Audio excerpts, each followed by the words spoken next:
Welcome to SMR Bitesize. Monday's news stories coming right up. But before that, if you like what we're doing, don't forget to like this video, share it with your friends, and of course, subscribe to the channel. We've all now seen the footage exposed by the Mirror that took place at Tory party headquarters when social events inside were banned. Tory aides were invited on behalf of Sean Bailey's mayoral campaign team to a, quote, jingle and mingle Christmas bash in December 2020. Many questions, of course, remain unanswered. Who filmed it? Why did they sit on it for so long? And does their failure to reveal it to the Met Police when they originally investigated this event constitute, well, an attempt to pervert the course of justice? But that's not what I want to focus on here. I want to take a look today at some of the personal stories that you've shared in response to this tweet from Joel Morris. Stories of what you were doing at the same time that these Tories, including 2 on Johnson's dishonours list, felt the rules just simply didn't apply to them. Here's just 20 from the many responses Joel received. Visiting mum and dad outside Christmas Day 2020. It was their last Christmas. Elizabeth was swapping Christmas presents in a car park. P and Nell were taking jokey selfies on Christmas Day as they zoomed with 81-year-old parents. While Som had no photos to share at all, Chris spent Christmas 2020 alone. It was my mum's very last Christmas, and I couldn't spend it with her, just a few minutes on a Zoom call. Thankfully, I was there when she died peacefully, at home, not from COVID. She was one of the lucky ones. Pam had Christmas Day dinner for 1. The only social interaction was a Zoom call. Leslie said that at 6 a.m, December 25th, 2020, my dad, carer for my mum who had dementia, had a bad fall and broke his ankle and foot. I spent the day arranging a care home place and transporting them. No parties, no drinks, and I couldn't visit for months. Chris remembers that in December 2020, local radio asked the Scouts to record a verse of a Christmas song.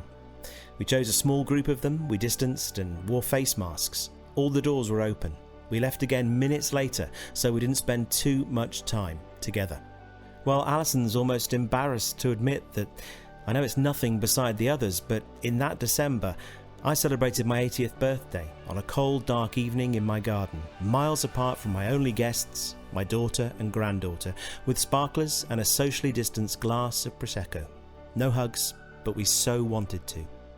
The Duke of Prunes did his best to make light of it. This is my mum and dad on Zoom that Christmas Day. They were still getting the hang of the laptop.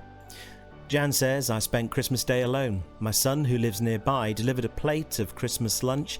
His family and I ate together on Zoom. This was my evening. Alone, of course.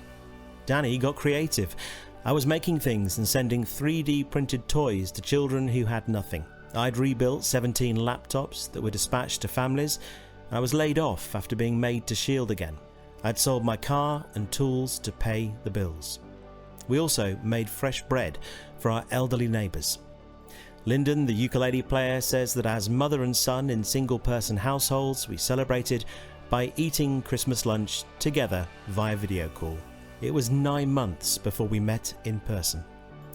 Blake's main memory of that Christmas was meeting my dad in the street to exchange gifts and a Tupperware full of turkey like an awkward KGB drop-off. Photos were mainly the kids and a few like this that felt worth keeping as a memento of the strange times. Then there were the stories of those who weren't able to socialise at all, not even on Zoom.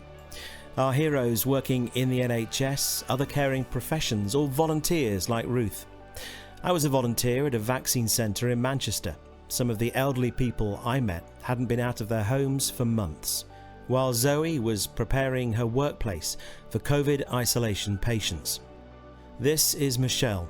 I was working on an isolation unit, she says, caring for elderly dementia patients. Sadly, that day, one of the gentlemen I was caring for passed away from COVID. His family could not be by his side to say goodbye. And then there's Francesca. This was me holding back the tears on a loo break after working on intensive care. When I look back at this photo, it takes me to a very bleak, emotional time, all whilst they were partying. And finally, Annie. She was drawing up a list of who she could choose to be at her mother's funeral.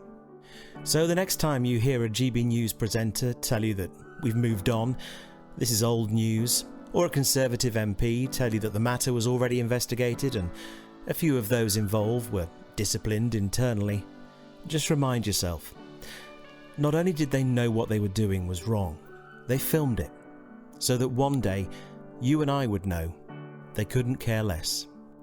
If you enjoyed this video, visit 16millionrising.co.uk, where you can listen to this week's full radio show for free, support us with a donation, buy us a coffee, or subscribe as an early riser.